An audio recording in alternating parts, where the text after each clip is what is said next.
Social Media, Freedom of Speech, and the Future of Our Democracy, a book by Geoffrey R. Stone and Lee C. Bollinger. In this collection of essays edited by Columbia University President Lee C. Bollinger and University of Chicago law professor Geoffrey R. Stone, 34 distinguished scholars, lawyers, politicians, and journalists consider one of the weightiest questions of our day. Amid the rise of social media, how to protect the public interest and democracy itself while preserving free speech. Social media companies have no incentive to drive change, the authors argue. Therefore, industry, government, and the general public will need to work together to avert disaster. The volume includes a report prepared by a commission of leaders in politics, academia, and journalism, setting out a program of reforms. Okay, let's hear takeaway number 1. The rise of social media is prompting questions about how to protect the public interest and preserve free speech at the same time. Although social media platforms are broadening public discourse, empowering marginalized people, and fostering new communities, they also facilitate the viral spread of harmful speech, misinformation, disinformation, defamation, promotion of self-harm, and much more. Harmful speech has always existed, but social media platforms provide online spaces and powerful algorithms that filter, curate, and spread harmful speech faster and wider than ever. Harmful speech in the form of disinformation threatens democracy by undermining trust in public institutions and the process of building consensus. In contrast to misinformation, which contains simple falsehoods, disinformation consists of falsehoods spread intentionally to achieve some objective, usually political or financial. For example, voter fraud allegations surrounding the 2020 election spread rapidly through social media, reducing trust in the election process. These false allegations contributed to motivating the people who stormed the U.S. Capitol on January 6, 2021. Now for the second takeaway. Although the First Amendment protects most kinds of harmful speech, it provides less protection in the algorithms that amplify that speech. The United States protects freedom of speech and freedom of the press more than any other country in the world. Aside from a few cases such as defamation and incitement to violence, most kinds of harmful speech, including conspiracy theories, hate speech, and misinformation, are perfectly legal. Therefore, broad attempts to regulate harmful speech online will inevitably result in free speech violations. Since challenges to the United States free speech tradition will likely fail in the near term, efforts to fight harmful speech should focus on the algorithms social media companies use for filtering, ranking, promoting, and amplifying content. Generally speaking, these algorithms enjoy less protection under freedom of speech. In a turn of phrase popularized by disinformation expert René DiResta, free speech is not the same as free reach. Although users might have the right to post whatever they want, they don't necessarily have the right to see their posts algorithmically amplified to millions of others. Time for the third takeaway. Falsehoods vary in their impact, and their regulatory treatment should vary accordingly. Not all falsehoods are equal.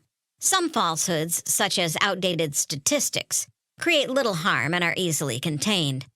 If someone posts old data online, other users can correct the information, such as by linking to current statistics, an example of counter-speech. Other falsehoods, such as a coordinated medical disinformation campaign, can cause much more harm and prove difficult to contain. Individuals cannot correct thousands of posts through counter-speech, and research shows falsehoods posted on Twitter spread about 6 times faster than truths. The following 4 factors can aid in the analysis of falsehoods. First, the speaker's or poster's state of mind. A speaker might be merely mistaken, might act recklessly or negligently, or might outright lie. State of mind affects a speaker's or poster's culpability. Second, the magnitude of the harm. Harms might be non-existent, minor, moderate, or grave. Regulation of speech requires a compelling justification, and non-existent or minor harm doesn't reach that level. Third, the probability of harm. Whether harm is highly improbable, certain, or somewhere in between affects the determination of justification to regulate speech. And fourth, the timing of the harm. Harm that might take place in the distant future likely won't justify regulation. In this case, counter-speech can often suffice to mitigate the harm. Consideration of these factors can suggest appropriate disciplinary action for harmful speech. For example, when a speaker is merely mistaken, the magnitude and likelihood of the harm appear low, and harm isn't imminent, so no action is needed, and counter-speech will likely solve the problem. However, when a speaker acts recklessly, the magnitude and likelihood of the harm are high, and harm is imminent, then some action can be justified, such as labeling a video or requiring a disclosure. Banning or litigation become appropriate when the four factors reach significant levels. Here's the next takeaway. Social media companies resist regulating themselves because reducing harmful speech would affect their profit margins. Although social media platforms have policies for moderating harmful content, these policies often receive criticism from people across the political spectrum. Those on the left argue the policies allow too much harmful speech. Those on the right say they suppress too much conservative speech. Others object to a lack of consistency or transparency in enforcement. Policies fail to have their desired effects for several reasons. First, the sheer amount of online content makes policing it technically challenging. Second, objectively distinguishing truth from falsehood can prove difficult. Third, social media companies fear users might view them as imposing censorship. Fourth, and perhaps most important, social media companies' profits depend on providing engaging content, and engaging content often means false, misleading, hateful, or violent content. The majority of social media companies' profits derive from advertising. Advertisers pay for the platform's ability to hold users' attention, and the platform does this by presenting engaging content. However, even when engaging content might cause harm, platforms resist regulating it due to the effects on their advertising revenue. Facebook, for example, claims to have taken measures to curb the spread of violent content on the platform, but 99% of that content still passes through automated filters. Okay, let's move on to takeaway number 5. Making social media companies' legal immunity dependent on certain conditions would increase their accountability. In 1996, Congress passed Section 230 of the Communications Defense Act, CDA, giving Internet service providers broad immunity to civil suits resulting from hosting, modifying, or taking down user-generated content. In the early days of the Internet, this immunity allowed companies to flourish without fear of endless lawsuits.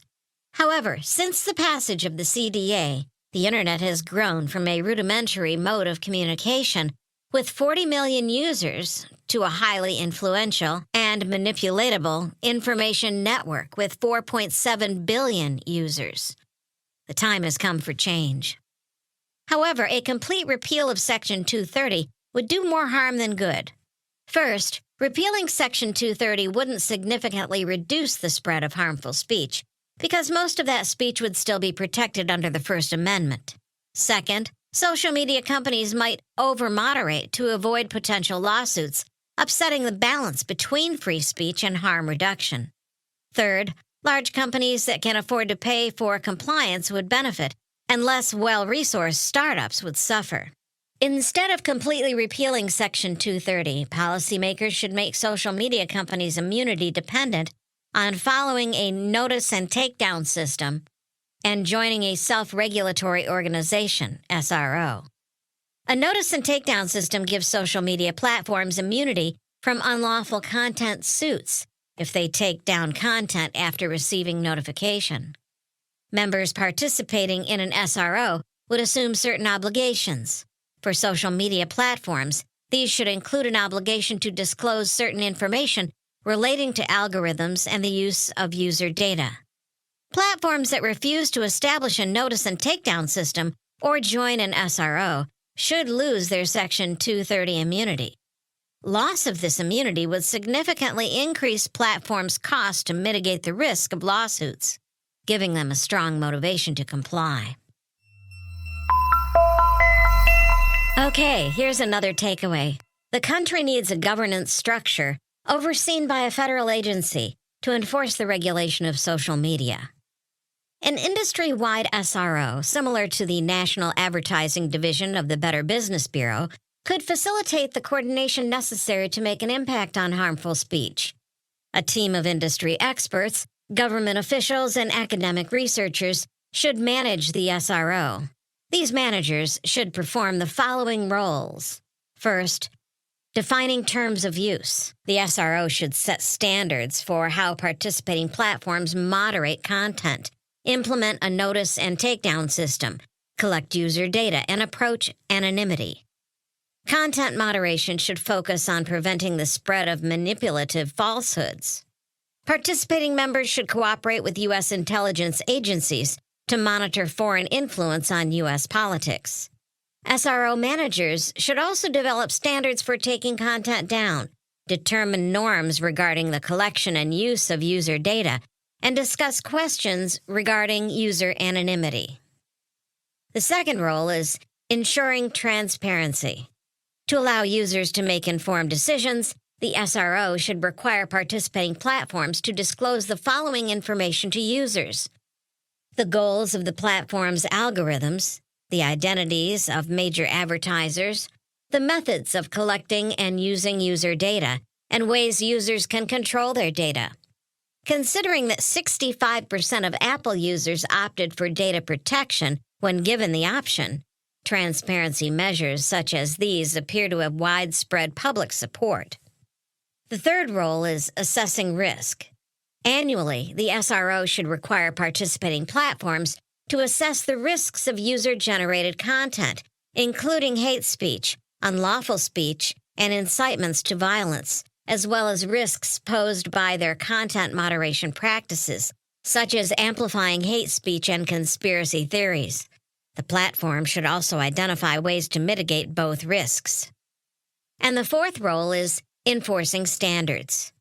The SRO should have enough authority to mete out a variety of penalties to participating members that violate standards. Penalties could range from simple fines for minor offenses to loss of Section 230 immunity for more serious offenses. To ensure that the terms of use and standards for transparency and risk assessment function properly, a federal agency should provide oversight to the SRO. Whether new or already existing, this federal agency should be as independent and nonpartisan as possible. This agency should also undertake enforcement actions against participating platforms that fail to adhere to standards and requirements. Now let's hear the seventh and final takeaway. Intelligence agencies should target foreign threats, and civil society groups should pressure advertisers to oppose harmful speech on social media platforms. In 2016, Russian agents interfered in the U.S. presidential election, and in 2020 they spread medical disinformation about COVID-19 vaccines. The success of both campaigns depended on the power of social media platforms. Platforms, law enforcement agencies, lawmakers, and the United States' foreign allies will need to work together to identify and counter foreign threats. The general public can play an important role as well. Individuals and civil society groups can pressure advertisers to take a stand against harmful speech. For example, in 2021, Coca-Cola and Delta Airlines expressed disapproval of Georgia's new voting laws. In response, Major League Baseball elected to hold its All-Star game away from Atlanta that year. Since social media companies depend on advertising revenue, pressure on advertisers to curb harmful speech can influence social media companies' actions. That was a summary of Social Media, Freedom of Speech, and the Future of Our Democracy, a book by Geoffrey R. Stone and Lee C. Bollinger. Here's the 7 takeaways again. Takeaway 1. The rise of social media is prompting questions about how to protect the public interest and preserve free speech at the same time. Takeaway 2. Although the First Amendment protects most kinds of harmful speech, it provides less protection to the algorithms that amplify that speech. Takeaway 3. Falsehoods vary in their impact, and their regulatory treatment should vary accordingly. Takeaway number 4. Social media companies resist regulating themselves because reducing harmful speech would affect their profit margins. Takeaway 5. Making social media companies' legal immunity dependent on certain conditions would increase their accountability. Takeaway 6. The country needs a governance structure overseen by a federal agency to enforce the regulation of social media. And finally, takeaway 7. Intelligence agencies should target foreign threats, and civil society groups should pressure advertisers to oppose harmful speech on social media platforms.